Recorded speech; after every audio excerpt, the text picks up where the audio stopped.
berbicara tentang cermin, kita harus tahu kita sedang melakukan perhitungan apa. Jadi di sini dia ada dua kategori, yaitu adalah kita harus kenal apa yang dimaksud dengan peristiwa pemantulan dan apa yang dimaksud dengan peristiwa pembiasan. Peristiwa pemantulan terjadi jika cahaya itu mengenai permukaan yang tidak tembus cahaya. Misalnya, cahaya itu mengenai permukaan tembok, cahaya itu mengenai permukaan meja, di mana permukaan meja itu dari bahan kayu atau mungkin dari bahan besi tanpa adanya kaca di situ. Nah, itu termasuk adalah peristiwa pemantulan. Sementara peristiwa pembiasan itu terjadi jika cahaya mengenai permukaan yang tembus cahaya. Dalam hal ini cahaya melewatin medium. Cahaya melewatin dua medium yang tembus cahaya. Misalnya gini, di sini kita punya gelas yang kita isi dengan air, terus kemudian di sini itu ada udara, terus kemudian kita melewatkan cahaya ke situ, maka dia akan mengalami peristiwa pembiasan. Kalau pemantulan ini ada dua jenis sebenarnya, yaitu adalah pemantulan yang teratur, yang kena ke permukaan yang rata, sama pemantulan yang tidak teratur. Lebih jelasnya lihat di bagian tertentu yang saya secara khusus membicarakan tentang pemantulannya. Jadi kalau dia pemantulan teratur itu kurang lebih arah daripada sinar pantulnya itu sama. Jadi kalau ini terjadi pemantulan kan arahnya ke sana, ini ke sana. Nah, sementara kalau misalkan permukaannya tidak teratur, kalau misalkan kita punya kayak gini, mungkin dia akan terpantul ke sana. Kalau misalkan kita punya kayak gini, dia akan terpantul ke arah sana dan seterusnya. Nah, ini nggak searah. Itu kalau pemantulan yang tidak teratur. Cermin itu adalah suatu contoh benda yang akan mengalami pemantulan karena dia nggak tembus cahaya. Kita punya tiga cermin, yaitu dua cermin, yaitu adalah cermin datar dan yang satunya itu adalah cermin lengkung. Di mana cermin lengkung ini dibagi atas dua lagi, yaitu adalah cermin cekung dan cermin cembung. Cermin datar di sini sebenarnya ada perhitungan, tapi perhitungannya itu lebih banyak ke kita bikin gambar. Mungkin bisa lihat di bagian tersendiri daripada cermin datar karena saya pisahkan. Pada umumnya kalau misalkan kita mau nyari tahu hasil bayangan daripada cermin datar, jaraknya itu sama. Jadi kalau misalkan ini itu adalah ini ada arsirannya, berarti ini maksudnya bagian belakang, sementara sisi yang di sebelah sini itu adalah bagian depan. Benda itu selalu terletak di bagian depan daripada cermin. Nggak mungkin kita bisa ngaca dari sisi belakang daripada cermin. Jadi ini itu adalah jarak benda dari sini ke sini. Jarak benda kita bisa tulisin SO atau kita bisa tulisin SS, itu nggak masalah. Kadang-kadang beberapa sekolah tertentu dia ditulis DO atau D. Ini distance of object, ini jarak benda, ini jarak benda juga. Nah, jarak bayangannya itu sama karena pada saat kita bicara tentang cermin datar, hasil bayangan yang dibentuk itu sama persis. Cuma dia sisi sebelah kanan dan kirinya kebalik. Cuma posisi tegak atau terbaliknya dia nggak ngefek. Jadi dia tetap tegak untuk cermin datar apapun. Untuk cermin lengkung ada dua, yaitu adalah cermin cekung dan cermin cembung. Cermin cekung itu dinamakan sebagai cermin positif atau cermin konvergen karena sifatnya dia. Jadi cermin konvergen itu sifatnya itu adalah mengumpulkan sinar. Sementara kalau yang satunya itu adalah cermin yang sifatnya adalah divergen. Cermin yang divergen itu sifatnya itu adalah menyebarkan sinar. Jadi positif negatifnya dia itu dipengaruhi oleh sifatnya dia seperti apa. Di cermin ini nanti akan kebalikan dengan lensa, karena kalau misalkan untuk lensa negatif itu sifatnya malah mengumpulkan sinar, kebalik ya. Cermin cekung, cermin cembung, lensa positif ini adalah lensa cembung. Jadi lensa cembung ini sifatnya mengumpulkan sinar sama kayak seperti cermin cekung. Kata-katanya kebalik ya. Cermin cekung mengumpulkan sinar sama dengan lensa cembung. Tapi kalau untuk cermin cembung itu sama dengan kalau misalkan kita bicara tentang lensa cekung. Jadi lensa negatif itu adalah lensa cekung, lensa yang sifatnya menyebarkan sinar. Tapi itu nanti aja. Pada saat kita menggambar, sebenarnya ada banyak sekali cara menggambar. Kalau kita mau menggambar cekung, paling sering itu guru-guru menggambar bagian depannya itu di sebelah kiri. Jadi ini bagian kirinya. Sementara yang ada arsirannya itu dinamakan sebagai bagian belakang. Kadang-kadang ada guru yang menggambar pakai garis-garis, nggak masalah. Asal dikasih tanda siapa depan dan siapa belakang. Sementara kalau misalkan cermin cembung, kita gambarnya juga standarnya biasanya bagian depan itu terletak di sebelah kiri. Meskipun kalau misalnya kita gambar kayak seperti ini juga termasuk cermin cembung ya. Jadi kalau misalkan kita mau gampang untuk membayangkan, lihat bagian yang nggak ada arsirannya. Nah, bagian yang nggak ada arsirannya itu kayak orang kurus atau kayak orang gendut. Kalau kayak orang kurus kan perutnya dia kan cekung gini kan, mungkin gara-gara dia kan sering sekali lapar. Sementara kalau orang gendut kan perutnya kan gelembung gini di depan. Bukan ngejek orang gendut loh ya. Jadi kita tinggal lihat bagian depan dan bagian belakangnya. Bagian belakang nggak usah dilihat, yang dilihat bagian depan doang. Kayak orang gendut atau kayak orang kurus gitu aja. Gendut berarti cembung, kurus berarti cekung. Kalau misalkan cembung kita mau gambar, kita juga bisa menggambar dengan garis-garis seperti ini. Jadi ini adalah juga termasuk cermin cembung. Jadi mau digambar bagian depannya sebelah kiri atau bagian depannya sebelah kanan nggak masalah. Yang penting kita bisa membedakan dia termasuk cekung atau cembung. Nah, di cermin cekung maupun cermin cembung dia ada pembagian ruang. Jadi ada pembagian ruang, yaitu adalah ini namanya titik pusat cermin, titik O misalnya. Ini adalah titik fokus di mana kalau misalnya ada suatu benda dari tempat yang jauh sekali. Jadi bagaimana caranya kita mencari titik fokus daripada cermin cekung? Gampang.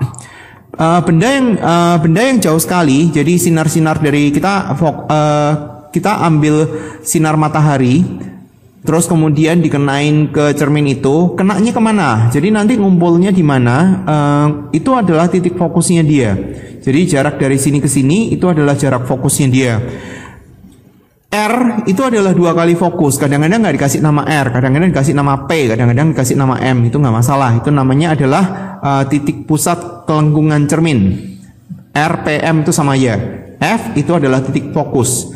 Jadi antara O dan F itu namanya adalah ruang 1, antara F dan R itu adalah ruang 2, antara R dan seterusnya itu adalah ruang 3, sementara di bagian belakang itu namanya ruang 4. Nah, ini kebalikan dengan cermin cembung. Cermin cekung itu jangan lupa ya, cermin positif atau dia dinamakan sebagai cermin yang sifatnya mengumpulkan sinar, yaitu adalah cermin konvergen. Sementara kalau cermin cembung kebalikan, bagian depannya dia itu ruangannya ruangan 4, jadi tinggal dibalik. Ini adalah titik O sampai F ruang 1, F sampai R atau P atau M itu adalah ruang 2 dan seterusnya. Nah, ini akan berpengaruh ke bagian nyata dan maya. Jadi pada saat kita berbicara tentang perhitungan, kita punya istilah-istilah. Kita pakai SO dan SI nggak masalah. Kita mau pakai S dan S aksen nggak masalah. SO itu adalah jarak dari benda ke cermin. SO itu kita bisa tulisin S untuk rumus yang di sebelah kanan. SI itu adalah jarak bayangan ke cermin, atau kita bisa tulis dia sebagai S aksen. Nah, kita mau pakai rumus ini nggak masalah, kita mau pakai rumus yang sebelah kanan juga nggak masalah. Nah, pada saat kita berbicara tentang bahan SMP dan bahan SMU, biasanya kalau untuk SMP, perhitungan untuk jarak benda dan bayangan itu ada tanda mutlaknya kayak seperti ini. Nah, sementara di SMU nggak menggunakan ini karena nilai M ini ada artinya. Kalau nilai M positif atau negatif, saya lihat daripada sifat-sifat dulu ya nanti ya. Ini kan perumusannya, di mana di sini untuk cermin cekung maupun cermin cembung, R-nya itu sama dengan 2 kali fokus. Demikian juga di cermin untuk cembung, R-nya sama dengan 2 kali fokus. Karena cermin cembung ini adalah cermin negatif, berarti perhitungan fokus maupun R-nya itu nilainya juga negatif. Ini adalah namanya cermin yang sifatnya menyebarkan sinar. Nah, sekarang kita bicara tentang sifat dulu. Pada saat kita bicara tentang sifat bayangan, apakah kita berbicara tentang cermin atau kita berbicara tentang lensa, ataupun cerminnya itu cermin datar atau cermin lengkung, sama aja. Jadi ini berlaku untuk semuanya. Sifat bayangan ada 3 pasang, yaitu adalah apakah dia itu maya atau nyata. Maya disebut juga semu, atau kalau ini dalam bahasa Inggris namanya adalah virtual. Kalau ini namanya adalah real. Atau ini ditulis bahasa Indonesianya adalah sejati, itu sama aja. Diperbesar, diperkecil, atau sama besar. Ya, ini namanya adalah magnified, ini demagnified, ini namanya same size, jadi sama besar. Terus ini namanya adalah tegak atau terbalik. Ini bisa ditulis sebagai upright. Upright, yang ini inverted kalau dia dalam istilah bahasa Inggris. Jadi sifatnya itu selalu ada pasangan kayak gini. Kalau untuk cermin datar, sifatnya itu adalah hasil bayangannya itu maya, terus kemudian tegak, dan dia itu sama besar. Karena memang ukurannya sama persis. Kita tingginya 1,8 meter, ya bayangannya juga tingginya 1,8 meter. Cuma posisi kanan dan posisi kirinya itu kebalik. Tangan kiri kita seakan-akan tangan kanan di bayangannya, dan seterusnya. Cuma posisi kepala tetap di atas, jadi nggak berubah. Untuk yang cermin lengkung itu sangat tergantung daripada nomor ruangnya dia. Jadi nomor ruang yang ini untuk cermin cekung maupun yang ini itu harus dihafalin. Jadi kalau untuk yang cermin cekung di bagian depan ada ruang 1, ada ruang 2, ada ruang 3, terus kemudian ada titik R sama titik F. Ada 5 kemungkinan tempat benda. Sementara kalau untuk cermin cembung cuma 1 kemungkinan tempat. Itu pun kalau misalkan cerminnya cuma 1 ya. Karena kalau misalkan cerminnya ada 2, posisi benda itu bisa maya. Nanti ya saya jelasin sambil kita ke soal. Nanti kalau misalkan ketemu soalnya untuk yang cermin ada 2. Aturan yang pertama untuk pembentukan daripada sifat bayangan adalah nomor ruang benda ditambah sama nomor ruang bayangan itu sama dengan 5. Jadi maksudnya kalau kita punya nomor ruang bendanya itu adalah nomor ruangnya 1, maka bayangannya pasti terletak di ruang 4. Demikian juga kalau misalkan bendanya di ruang 4, hasil bayangannya pasti di ruang 1. Kalau bendanya di ruang 3, bayangannya pasti di ruang 2. Kalau bendanya di ruang 2, hasil bayangan pasti di ruang 3. Jadi 1 pasti pasangan dengan 4, 2 pasti pasangan dengan 3. Dan ini akan ngefek ke dalam perhitungan plus minusnya. Jadi pada saat kita berbicara tentang perhitungan, kita nggak melulu cuma berbicara tentang hitungan aja. Cuma kita harus tahu siapa plus dan siapa min, karena plus sama minusnya ada banyak. Kita lagi berbicara tentang R atau F, bisa plus bisa minus. Kita berbicara tentang benda maupun bayangan atau S aksen, bisa plus bisa minus. Kita berbicara tentang M, bisa plus bisa minus. Kalau H enggak ya, biasanya kalau untuk HO atau HI, HO nggak masalah, biasanya selalu tegak. HI ada dua kemungkinan, bisa plus bisa minus. Kalau minus berarti artinya terbalik dan seterusnya. Ini akan ngefek ke dalam perhitungan. Nanti coba kita lihat. Nah kalau sifat yang kedua adalah nomor ruang bayangan. Kalau dia itu lebih besar daripada nomor ruang benda, maka hasil bayangannya diperbesar. Jadi gampang sebenarnya. Bayangan lebih gede berarti dia diperbesar. Jadi kalau misalkan kita lihat 1 mau ke 4, berarti hasil bayangannya itu pasti diperbesar. Kalau kita dari, ya lihat angkanya lah, dari 1 mau jadi 4 berarti kan angkanya lebih gede kan, berarti diperbesar. Dari 4 mau ke 1 berarti kan diperkecil, angkanya kan lebih kecil. Dari 3 mau ke 2 berarti kan diperkecil. Dari 2 mau ke 3 berarti kan diperbesar. Gampang. Kalau nomor ruang bendanya itu 1 atau 4, dia akan menghasilkan bayangan tegak. Dan kalau bendanya di ruang 2 atau 3, dia akan menghasilkan bayangan terbalik. Jadi ini mesti tahu ya semuanya, karena ini akan berlaku untuk cermin lengkung, yaitu adalah cermin cekung maupun cermin cembung, ataupun lensa. Nanti pada saat kita belajar tentang lensa. Coba kita praktek. Bagaimana kalau misalkan bendanya itu terletak di ruang 1? Kalau bendanya terletak di ruang 1, maka bayangannya akan terletak di ruang 4. Sifat daripada bayangan yang nyata sama maya itu artinya gini. Maya itu kalau di textbook itu artinya tidak dapat ditangkap layar. Sebenarnya prinsipnya gini. Kalau hasil bayangannya, ini saya tulis dulu ya, bayangan tidak dapat ditangkap layar. Kalau nyata sebaliknya dong.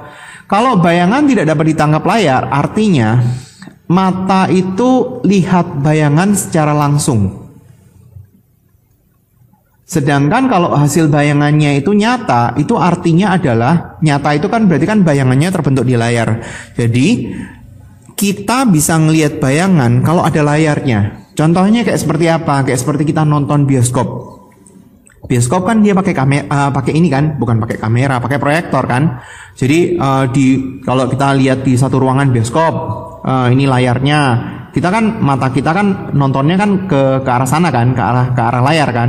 Nah di sini kan ada proyektor, proyektornya itu kan mancarin gambar ke layar, terus kemudian kita lihat ke layar kan. Jadi hasil bayangan nyata itu adalah kita bisa ngelihat bayangan hanya jika kita ngelihat ke layar. Dan kita nggak bisa ngelihat langsung ke arah proyektornya itu.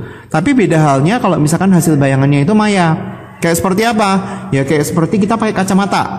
Ya mungkin orang yang nggak berkacamata coba membayangkan ya pakai kacamata ya.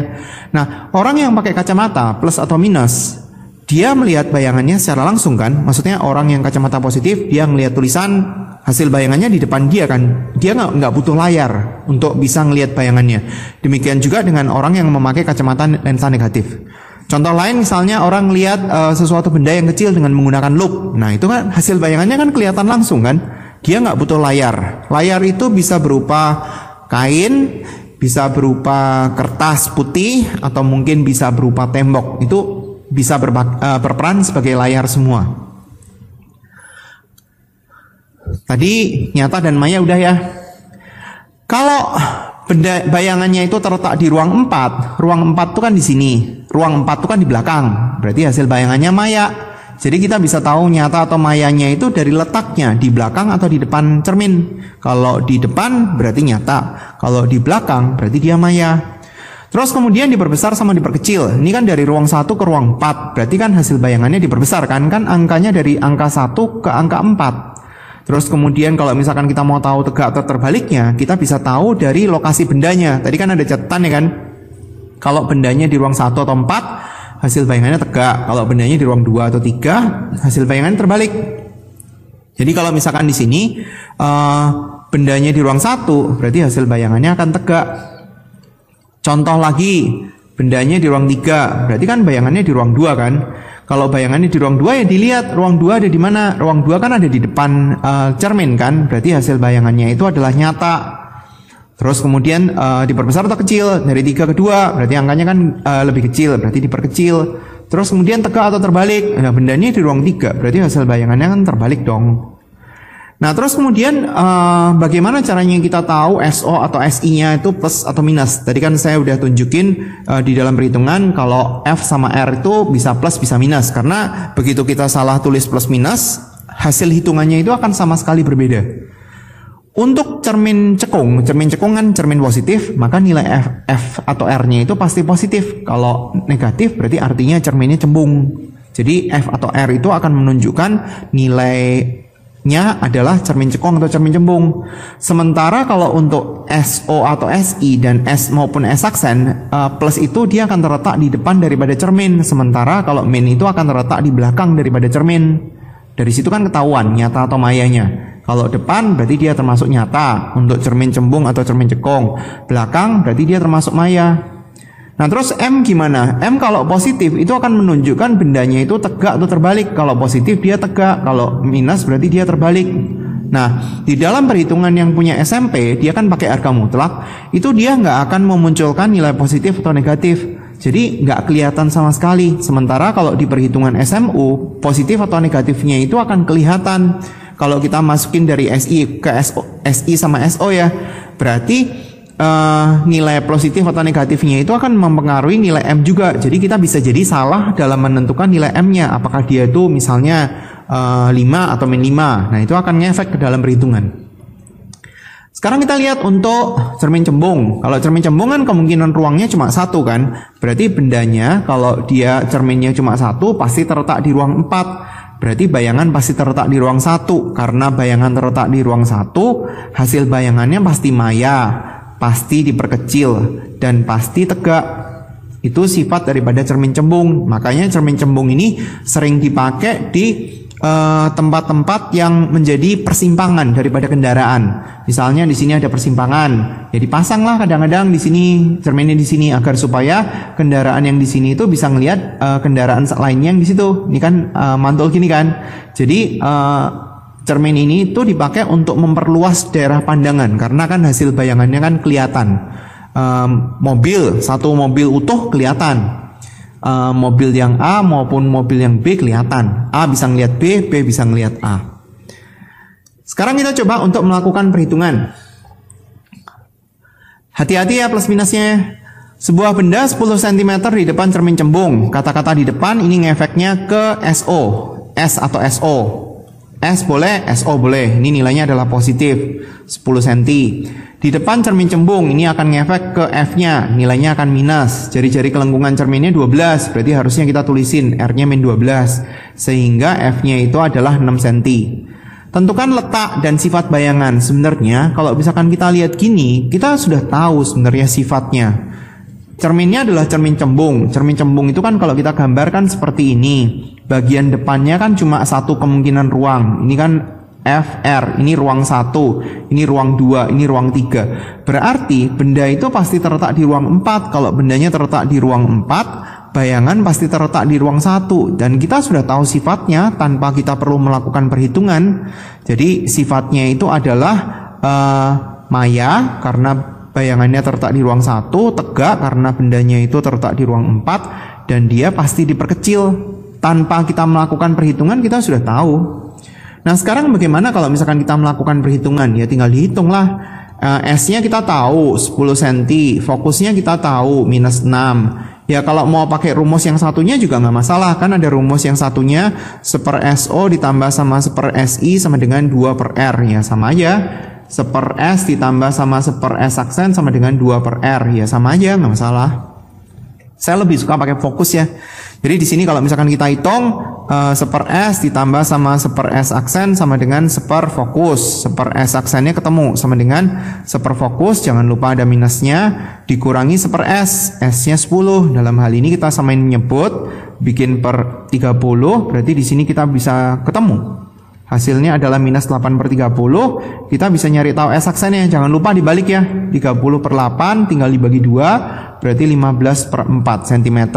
Nah, dari sini kita bisa tahu sebenarnya juga sifatnya. Minus ini berarti artinya sifatnya adalah maya. Nah, kalau kita mau tahu sifatnya, berarti kita sifat yang lain kita harus nyari tahu S aksen per S. Karena di sini itu cuma nyari tahu letaknya, ya berarti kita sebenarnya sudah bisa menjawab letak daripada bayangannya itu adalah 15/4 cm di belakang daripada cermin. Karena dia tuh nilainya kan minus. Tapi kalau misalkan kita mau tahu sifatnya ini dari perhitungan juga bisa.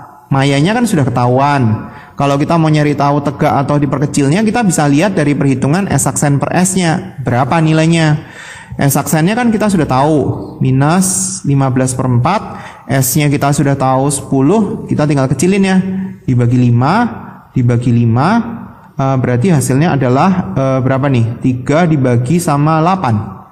Nah, nilai positif ini menunjukkan bahwa hasil bayangannya itu adalah tegak. Nilai M yang kurang dari 1 ini itu menunjukkan bahwa dia itu diperkecil. Kalau nilai M-nya lebih besar dari 1, angkanya aja ya, maka dia akan diperbesar. Satu contoh lagi deh.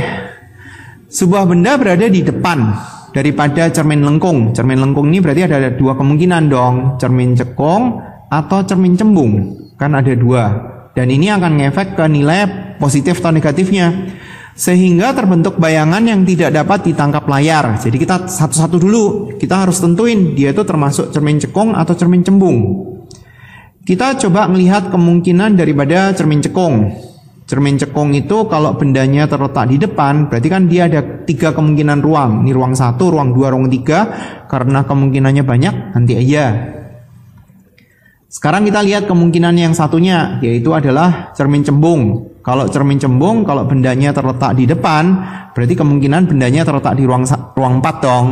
Kalau dia terletak di ruang 4, berarti hasil bayangannya kan di ruang 1. Dari 4 ke 1 diapain? Diperkecil atau diperbesar? Dari angka 4 ke angka 1, berarti kan harusnya lebih kecil kan? Nah, tetapi di dalam soal ini dia ngomong ukurannya 4 kali, berarti nggak mungkin cermin cembung. Berarti kemungkinannya itu adalah cermin cekung. Kalau cermin cekung berarti kita bisa tahu dong F-nya di sini itu harusnya ditulis plus 5. Karena cermin cekung kan fokusnya kan positif. Nah, itu satu kesimpulan. Fokusnya adalah 5 cm.